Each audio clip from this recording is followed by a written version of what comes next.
What's up, ladies and gentlemen? Sativ here, and in this video we're going to learn a little bit about combat rogues.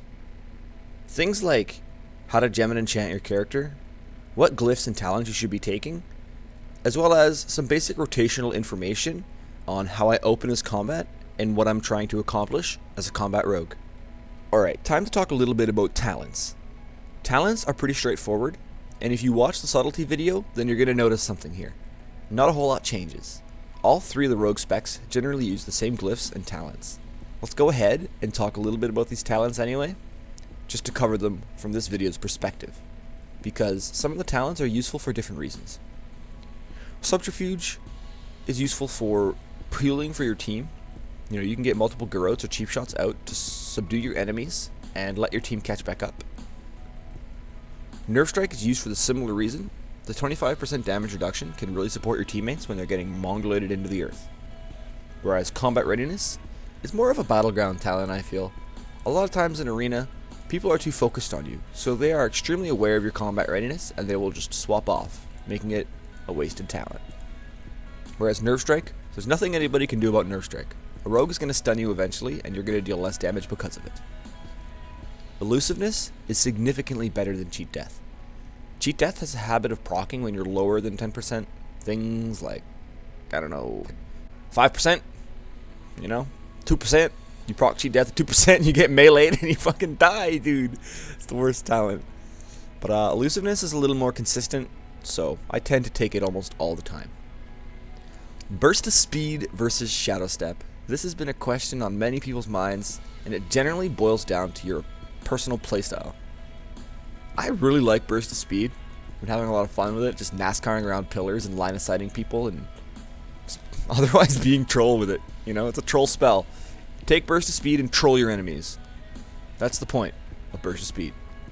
That and you can stick on your target relatively well and reset. Prey on the Weak. Definitely a song talent. Yes, this talent, it sings to me of its greatness. It's a strong talent, not a song talent. It's definitely a powerful one because the 10% damage is contributed from all sources. So that means all your teammates are dealing 10% more damage as well. And when you sit somebody in an 8-second kidney shot, tell them to sit tight and take 10% damage, it's pretty freaking good, man. Marked for Death isn't necessarily used for damage as combat, more so used for utility. I find myself Marked for Death kidney shotting more so than I do dealing damage. And that's something that you can do as a combat rogue to lower your cooldowns, which is you can mark for death targets that are going to die and eviscerate them. Example, you can kill Psi-Fiends with mark for death eviscerate. You can kill Shaman's Totems with mark for death eviscerate. And every time you do, you'll be triggering Restless Strikes, I think it's called. Let's go ahead and take a look-see here. Restless Blades. Your damaging finishing moves reduce the remaining cooldown on Adrenaline Rush, Killing Spree, Redirect, Shadow Blades, and Sprint by 2 seconds per combo point. You mark for death eviscerate a freaking totem, bud. That's 10 seconds off your Killing Spree. So, it's just something to think about. As for glyphs, they're pretty straightforward as well. Glyph of Blind, Glyph of Garrote, 100% of the time. These two are your baselines. You want them. This third one here, up in the air for you. You can take whatever you like, literally. If you feel like 5 seconds on your evasion will be good, fuck yeah, bro. If you think 40% reduced physical damage while you cloak is great, go for it, man. This one talent tier, or glyph tier rather, is totally up to you.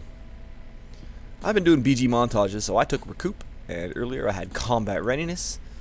It makes me a man. Fucking manly man. Alright, so let's talk about itemization as a combat rogue.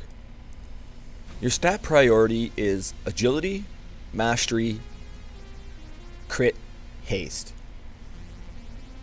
The reason Agility is good for combat rogues, similarly to Subtlety, is combat rogues have a passive that gives them 40% in additional attack power. That's pretty freaking big, man.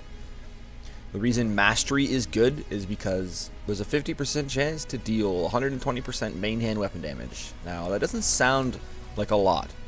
You guys might not feel like it's a lot, but I've honestly been seeing 45 to 50k Mastery procs. That's pretty big on a 50% chance to strike. You couple that with Killing Spree, Killing Spree increases all damage you deal by 50%. And those can proc while you're killing spreeing.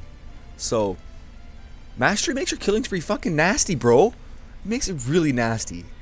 So, that's why I go Mastery as combat rogue. Over crit or haste, let's say. Let's go ahead and go down the list here. So, the helmet has expertise and mastery on it. I reforged the expertise into critical strike. Here there's haste and mastery. I reforged the haste into crit. On the shoulders there's haste and expertise. I decided to get rid of the haste and reforge it into mastery. The cloak has hit mastery. Since I'm over hit cap, I reforged the hit into critical strike. This chest piece is a prime example of good stats with critical strike and mastery on the same piece. My bracers have haste and mastery. I reforged the haste into critical strike. The gloves have hit and crit.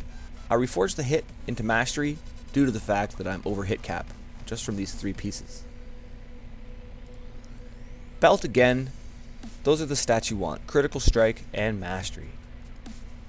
Ew, haste crit. So we reforged the haste into mastery, since there's no mastery on the item.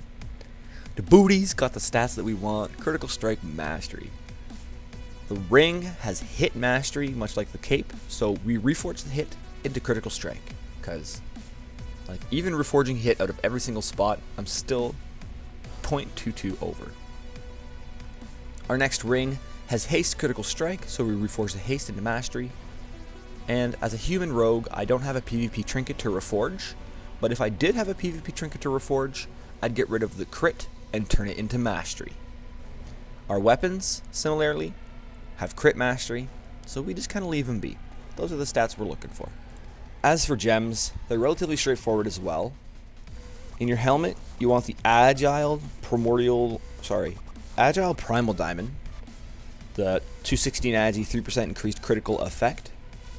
And here's where things get different if you're combat main or combat alt like me. I play combat as an alternative spec, so I'm still gemmed for subtlety.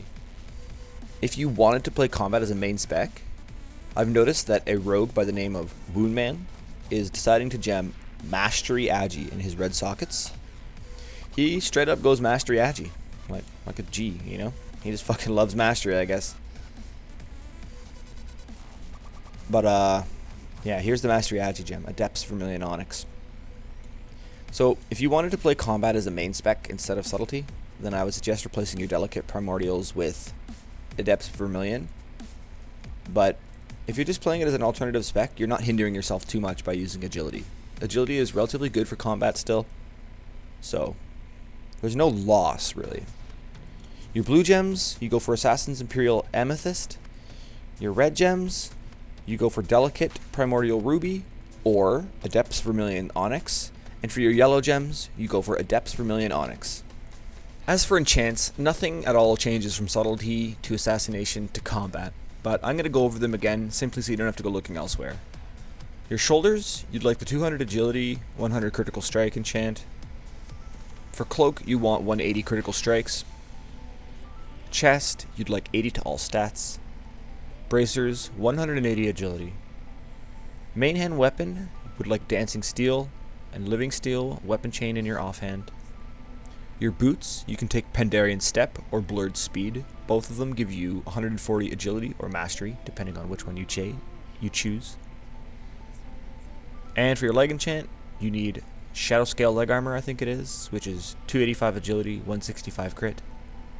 Your belt, you need a Living Steel belt buckle, which you can put any sort of gem that we talked about earlier in. And for gloves, you want 170 mastery, as it's the only enchant that's really worthwhile. So let's take some time to talk here about the mechanics that we're going to be facing as a combat rogue, and what sort of opportunities we're trying to present. First thing that comes to mind is Bandit's Guile. The way this ability functions is, after 4 revealing strikes or sinister strikes, you are granted a stack of advanced insight. 2, 3, 4, there's our first stack. 10% increased damage. This thing will stack up to 3 times, giving you 30% increased damage. Every 4 revealing or sinister strikes, other abilities like Expose Armor or Ambush don't contribute. Only Revealing Strikes and Sinister Strikes will improve your Bandit's Guile. Another thing that's worth mentioning is Revealing Strike does affect Kidney Shot, making it an 8-second Kidney Shot. Another thing to mention is the Mark for Death Eviscerate trick. You can Mark for Death Eviscerate to lower the CDs on your abilities by a couple seconds. As for openers, generally speaking, I'll open like this. I'll Revealing Strike, Slice and Dice, Mark for Death, Kidney Shot. Then I'll just kind of spam my energy away with Sinister Strikes as I'm trying to build up Deep Insight, which is Bandit's Guile. That's a basic opener. Revealing Strike, Slice and Dice, Mark for Death, Kidney Shot. Another opener, which is quite similar to the sub-openers, would be Garrote, Cheap Shot, Revealing Strike. Now here you could Slice and Dice these 5 combo points off, or Kidney Shot out of your Cheap Shot. That's probably a better idea, as Slice and Dice doesn't regenerate energy, it just makes us attack hella fast. Now, how do I open with cooldowns? Pretty straightforward, honestly. The main CD that I'll only use in openers is Adrenaline Rush. Since Adrenaline Rush will generate more energy, which lets us stack Bandit's Guile significantly quicker. And since I'm just trying to stack up that Bandit's Guile, girl, and then get a big killing spree with a big proc trinket up, you know what I'm saying? I'm gonna get it right now. Boom, boom. Yeah, go yellow buff. Oh, let's go. You know, sometimes yellow buff with proc trinket up is enough if your target's in a good situation.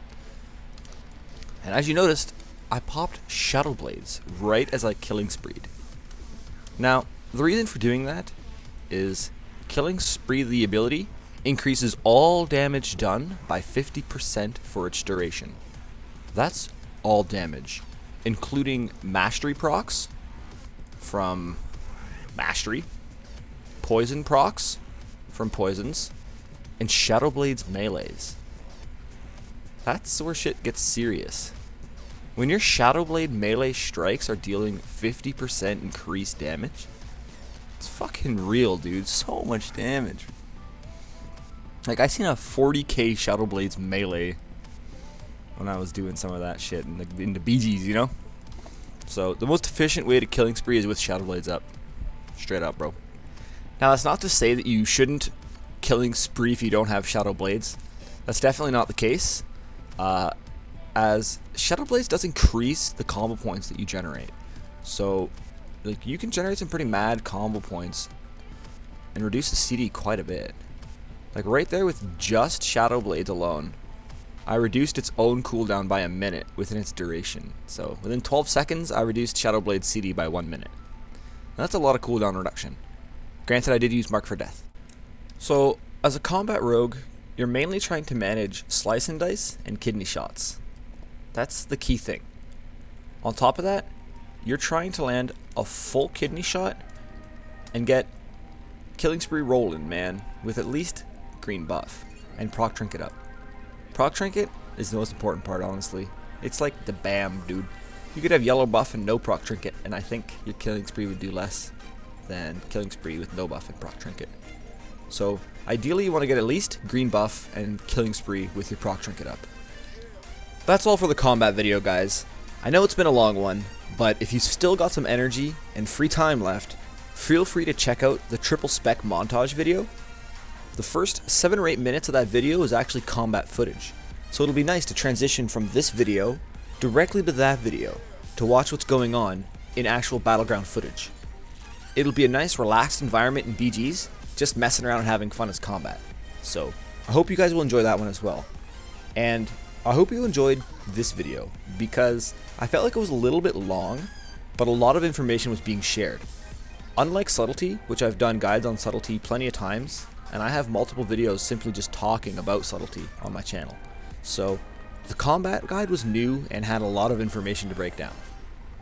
Until next time, my friends, my name's Sativ, and I want you to stay sneaky. Come on, proc trinket. Go, proc trinket, go!